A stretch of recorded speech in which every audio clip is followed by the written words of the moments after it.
I hope you understand, she wrote, right before turning off her phone for the next 72 hours. No explanation. No call. Just a text at 5:03 p.m. and silence. And the kicker? She was already on the road, heading upstate with her ex-boyfriend. You know, the one who once called me a placeholder with a paycheck when he was drunk at her cousin's wedding. She said it was just a friendly trip, to clear her head, to get some space. And I was supposed to sit on the couch, surrounded by framed photos of our fake smiles, and wait? Nah. I walked to the fridge, grabbed the lasagna I made for both of us that morning, threw it in the trash with the plate still under it, and grabbed my jacket. That night, I drove 3 hours in the opposite direction she went. I didn't tell anyone where I was going. I didn't pack a bag. I didn't even bring a charger. I just needed noise, something louder than the echo of her seatbelt clicking before she shut the door on me. I slept in the car outside a Waffle House parking lot, too anxious to eat, too numb to cry. And when I woke up the next morning, I saw her new Instagram story. A blurry boomerang. Her, in a hoodie I'd never seen before, clinking drinks with him over a fire pit. Caption. Felt like old times fire red heart. Old times. You mean when he used to cheat on you with bartenders and lie about going to therapy? Those old times. I didn't reply to her message. I didn't call. I didn't rage post. I simply sent her one sentence. Don't rush. I have attractive company. And I turned off my phone, too. Now, before you assume I had some girl lined up, let me just say this. The most attractive company that night was Clarity. But I'd be lying if I said she stayed the only one. This is the story of what happened next. Of how she thought I'd wait in emotional limbo while she played nostalgia games with a walking red flag. And how the quiet man she left behind built something louder than all her excuses combined. I didn't pack a suitcase. I didn't leave a note. I didn't even lock the door behind me. She wanted space? She got it. But what she didn't expect was silence. No angry texts. No guilt-laced questions. No please come home follow-ups. Just a man walking out of his own life like it was a bad movie with a worse ending. By the time she was clinking glasses by the fire pit with Trevor, the ex who once got banned from a bowling alley for starting a fight over ranch dressing, I was already 4 towns away, sitting in a roadside diner, watching my reflection in a napkin dispenser while my coffee went cold. That's when I met her. Not her as in Rebound. Not a manic pixie life fixer. Just her. A woman in scrubs, hair tied up, no makeup, ordering blueberry pancakes with her name badge still on. Cassidy, her tag read. ER nurse. Tired eyes. Real smile. We didn't talk at first. I wasn't in the mood for talking.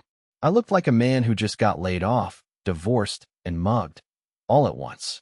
But then she sat across from me. No invitation. Just this casual. You look like someone who needs to talk, but doesn't know how. I didn't know whether to laugh or cry. So I said the first thing that came to my mind. My wife's on a friendly trip with her ex. Cassidy blinked. That's a new one. We ended up talking for 3 hours. Not flirting. Not scheming. Just human. About regret and bad timing. And how people call you insecure for noticing what they refuse to admit. I told her how Mara stopped kissing me goodnight 6 months ago. How her phone became a private vault. How she used "you're overthinking" as a way to shut me up anytime I saw the cracks in her story. Cassidy didn't judge. She didn't offer cliches. She just said, "You're not overthinking. You're underreacting." That sentence. It was like someone broke a window in my chest and let air in for the first time. When I got back to my motel room that night, I finally slept. For real. And when I woke up, she had texted. Not Cassidy. Mara. Service was bad up here. Hope you're okay. Miss you. Miss me? She was wearing another man's hoodie 3 hours ago. I didn't reply. Not yet. I needed to know something first. Because something about that fire pit photo didn't sit right. Not the smile. Not the timing. Not the location. And I knew Mara, for better or worse, well enough to tell when she was hiding something. So I started digging. Quietly. Carefully. And what I found. Let's just say the friendly trip was a lie. But the real twist? Trevor didn't invite her. She invited herself. And that's where this story begins to burn. The thing about pretending to trust someone is that eventually, you forget you're pretending. And that's when they strike. Mara had done this before in smaller ways. Disappearing for hours without notice. Vague stories that changed slightly each time she repeated them. Brushing off legitimate questions with condescending smiles. I called it emotional gaslighting once, and she laughed like I'd just mispronounced a fancy wine. I used to believe maybe I was the problem. Too sensitive. Too insecure. Too me. But not anymore. The second I saw that Instagram boomerang, my stomach twisted. It wasn't just her wearing some unfamiliar hoodie.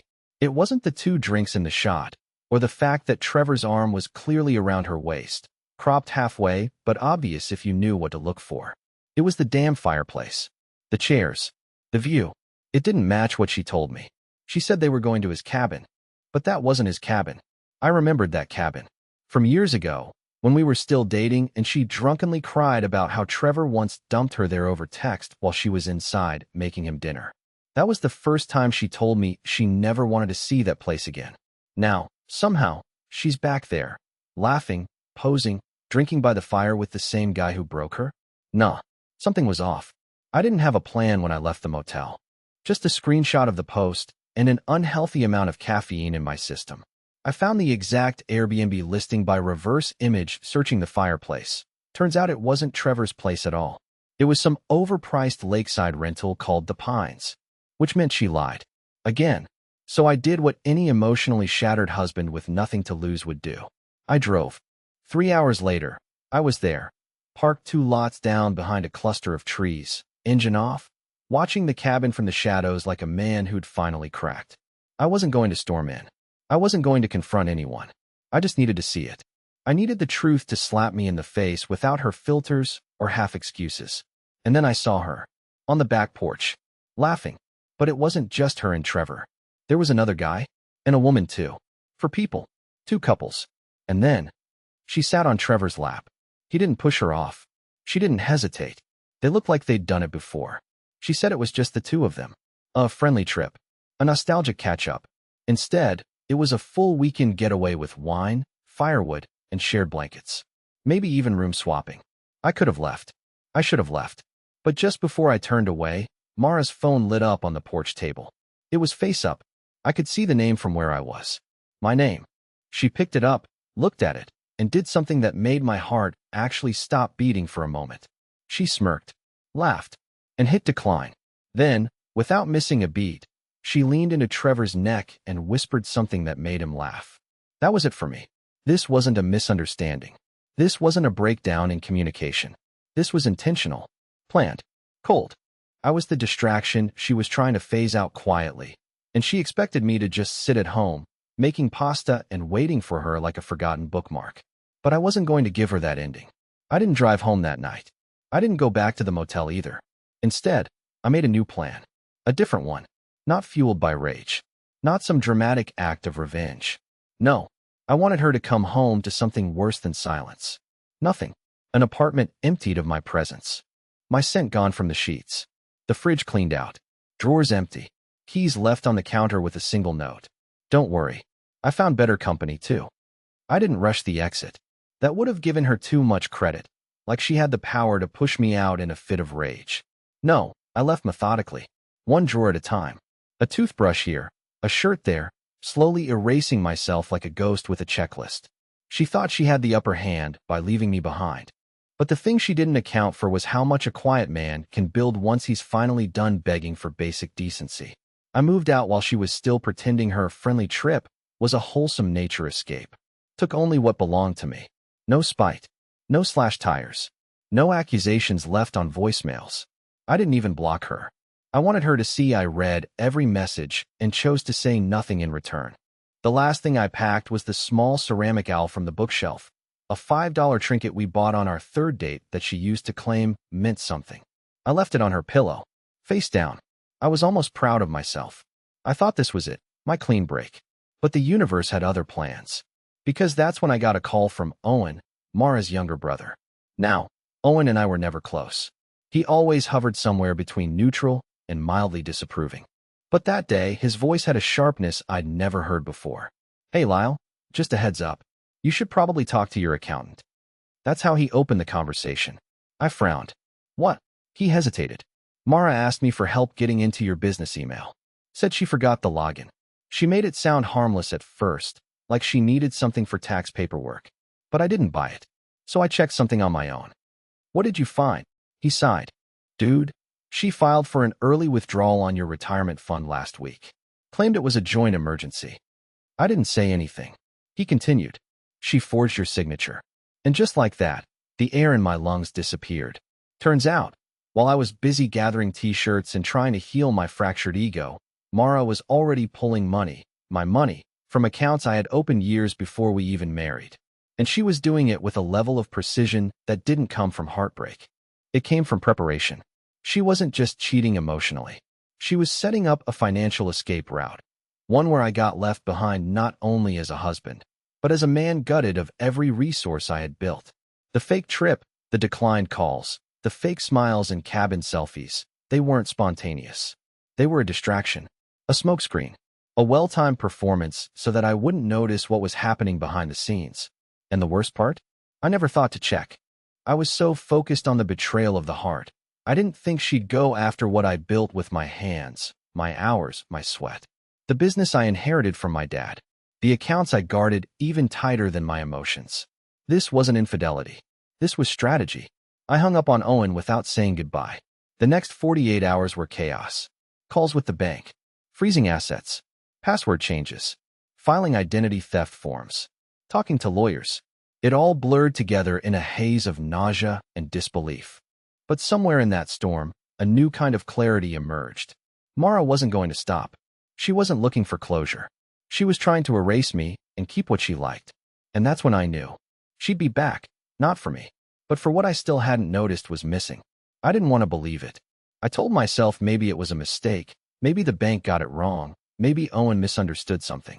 But deep down, in that tight, hot place in my chest where anxiety sits like a fist, I already knew. I knew Mara had been planning something behind my back, and it wasn't just a little lakeside escapade with an ex who smelled like weed and old Axe body spray. This was bigger. This was surgical. After freezing the main accounts and locking my business credit lines, I started combing through paperwork like a forensic analyst on the edge of a nervous breakdown. One document at a time. Old statements, passwords, forgotten post-its, tax forms. I was looking for what I couldn't see, because I had no idea what I was missing yet. That's when I remembered the safe. We had a small one, nothing fancy, just a matte black lockbox she insisted we get for important stuff when we first moved in. Passports, old photos, spare keys, the title for my truck, backup hard drives. I hadn't opened it in over a year. I never really had a reason to. Until now. It was buried at the back of the hall closet, under a stack of old winter coats. I punched in the code, 0609, her birthday, and when I lifted the lid, I felt a chill that had nothing to do with the air conditioning. It was empty, not partially emptied, not just reorganized, completely cleared out. No documents, no drives, not even the emergency cash we used to joke about using to escape the country if the world fell apart. Gone. I just stood there, crouched on the hallway floor, staring into this black, hollow box like it was some symbolic joke. Because it wasn't just the contents she stole, it was the sense of safety, the illusion of shared life, the quiet agreement that no matter how messy things got, we'd still protect what mattered. And now? She'd even taken the backup flash drive where I kept my late father's journal, the one thing I swore I'd pass down to my future kid, if we ever had one. That one hurt more than the money. But the kicker? Was the envelope I found taped to the inside lid. It was addressed to me, in her handwriting. Inside, a single note card. You always said I was bad at planning. Guess I learned something from you after all. No apology. No explanation. No remorse. Just a smug, taunting little mic drop from a woman who once cried during a Subaru commercial and said she'd never even lie to me, let alone steal. My hands were shaking. I don't even remember how long I sat there on the floor. It could have been 5 minutes or 2 hours.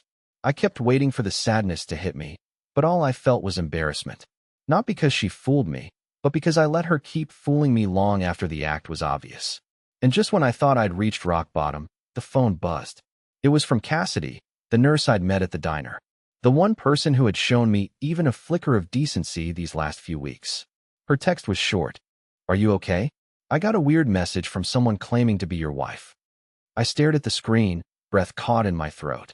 She was going after people in my life now. That's when I realized. Mara wasn't done. She had already taken what she could physically access. Now she wanted to control the narrative. Clean up the mess. Make sure I didn't crawl out of this with anyone on my side. This wasn't just a betrayal. This was erasure. Cassidy's text hit harder than I expected. Not because it was dramatic, quite the opposite. It was calm, simple, but laced with that quiet warning tone you only catch if you've ever been manipulated before. She had received a message from Mara. Not a confrontation, not a threat, just a friendly heads up. Apparently, Mara wanted Cassidy to know the whole story before things got too confusing. Claimed she was concerned I wasn't being honest, that I'd recently been unstable, and that I had a pattern of telling women what they wanted to hear. Cassidy sent me a screenshot, followed by a single line. Do you want to talk about this? Or should I just block her? That moment, it broke something I didn't realize was still intact. Because it wasn't just that Mara had stolen from me, lied to me, and cheated. She was now trying to erase who I was to anyone who might still believe in me. This was about narrative control now. She wasn't content with leaving. She needed to win. I called Cassidy immediately. My voice cracked halfway through trying to explain, and to her credit, she didn't hang up. She just listened, occasionally humming softly like she was watching someone try to stand after being hit by a car. Cassidy believed me. That should have brought relief. But instead, it made the pit in my stomach grow. Because if Mara was messaging her, that meant she was thinking ahead, digging her fingers into my life like roots. And it didn't stop there. The next day, my landlord texted asking why I was breaking the lease early. Apparently, Mara had called pretending to be me, saying I was leaving town for work, and that she'd handle the logistics. The leasing office only grew suspicious when she tried to schedule a junk removal service to clear out the rest of my stuff. There was no rest of my stuff. I'd already taken everything. But now she was trying to scrub even the memory of me out of the apartment, like I was a tenant she regretted ever subletting her heart to. I started calling every account, every service, every weak point. Utilities, insurance, streaming platforms, even my damn gym membership. She had changed the password on 2 of them already. Somehow, she still had access to credentials I hadn't even remembered sharing. And yet, somehow, she was still acting like I was the one being unreasonable. Her texts had this fake kindness, that sticky sweet tone manipulators love to use when they want to look innocent in writing. I hope you're not upset. I just think it's better if we both move on without holding grudges. It wasn't working, Lyle. We both know that. It's not betrayal, it's just reality. Reality? Reality doesn't need to be rewritten unless someone's hiding the truth. I realized then that this wasn't about getting revenge anymore. This was about survival. Not just mine, but my reputation, my story, my future. Mara had already burned the house down. Now she was out in the neighborhood telling everyone I lit the match. So I did what she never expected. I started documenting everything. Screenshots, voicemails, receipts, copies of messages she forgot she sent. I backed up phone records. I got a lawyer. Not for a courtroom, but for protection. I wasn't going to war, but I also wasn't walking into an ambush again with my eyes closed. And then, just when I thought she had played every card, Mara made her final move. She messaged my mother, told her she was worried about me, said I'd been emotionally unstable, obsessive, and possibly seeing someone inappropriately. My mom called me that night, crying. Not because she believed Mara, but because she couldn't believe someone who used to sit at our Thanksgiving table could lie that effortlessly. That's when I knew I wasn't just dealing with a manipulator. I was dealing with someone who needed to win the breakup like a custody battle, where the custody wasn't over kids, but over who got to be seen as the good person. But I wasn't out of moves yet. I didn't sleep for 2 days. Not because of fear that had already dried up. What kept me awake was focus. Sharp, precise, obsessive focus. The kind of clarity that only comes when you realize someone is trying to rewrite you out of your own life. Mara thought I was weak because I didn't fight back the moment she left. But what she never understood about men like me is this. Silence isn't surrender, it's calibration. I spent those 2 days building a file.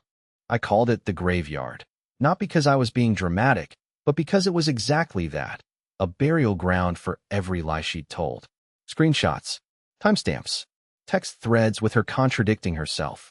Bank statements showing suspicious withdrawals that lined up exactly with her supposed girls' trips. A copy of the notarized business loan she forged my signature on. I even managed to get a blurry security camera still from the bank lobby where she made the request, wearing the exact green jacket she claimed was stolen that month. But the crown jewel? The voice recording. She left it on my old iPad by accident. I hadn't used it in years. It wasn't even synced anymore. But something told me to charge it and dig around. What I found was a 43-second audio file, a voice memo she'd meant to send to Trevor, or possibly someone else. I honestly couldn't tell anymore. Her voice was clear, excited, careless in the way people are when they don't think anyone's listening. Yeah, Lyle still thinks we're just figuring things out. I mean, bless him, he's not a bad guy, just kind of slow. Emotionally. Like a turtle that never notices its shell's cracked. But once everything's in place, I'll be gone and he won't even know what hit him. I must have replayed that line 20 times. Just kind of slow. Not angry. Not bitter. Mocking. She saw me as some dull, passive bystander in her coming-of-age story. Like I was just an extra in the drama of her rediscovering herself, one manipulation at a time. So I did what had to be done. I didn't leak anything. I didn't publish a takedown post. That would have made me look like the bitter ex she'd painted me as. Instead, I sent the file, along with the full PDF of her financial tampering and identity forgery, to her employer's HR department. Not out of pettiness. Out of necessity. She worked in compliance. Ironically, oversaw ethics reviews and employee accountability. Turns out forging signatures and falsifying financial records while manipulating your partner might raise a few red flags in that department. I didn't expect them to act fast, but they did. Less than 36 hours later, I got a call from a number I didn't recognize. It was Mara. She was breathless, not crying, fuming. "You sent that to my job? Are you out of your mind?" "No," I said, calm. "Just finally in control. You're ruining my life." I paused, then asked, "Did you mean to say fixing mine?" The call ended there, but the fallout didn't. She sent mutual friends texts, trying to spin it. Told them I hacked her, that I framed her, that I never moved on. Some believed her. Others reached out to me quietly, said they knew something was off all along, but didn't want to get involved.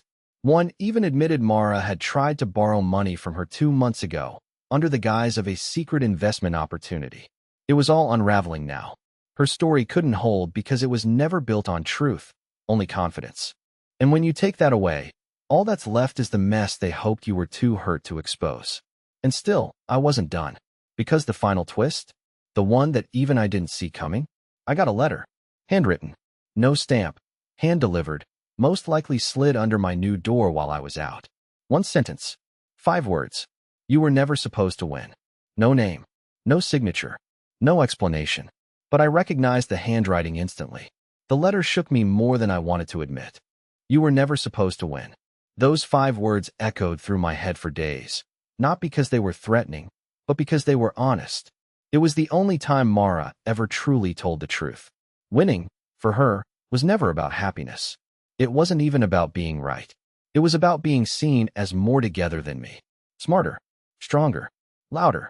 She needed the last word, the final narrative, the version of the story where I was the villain, or worse, the forgettable side character who just couldn't keep up. But I wasn't interested in playing anymore. When her employer suspended her pending investigation, I didn't celebrate. When the money she stole was flagged and reversed, I didn't gloat. When mutual friends started slowly reaching out, confused, embarrassed, some apologizing, I didn't twist the knife. I had no appetite for revenge. I was too full on something else. Peace.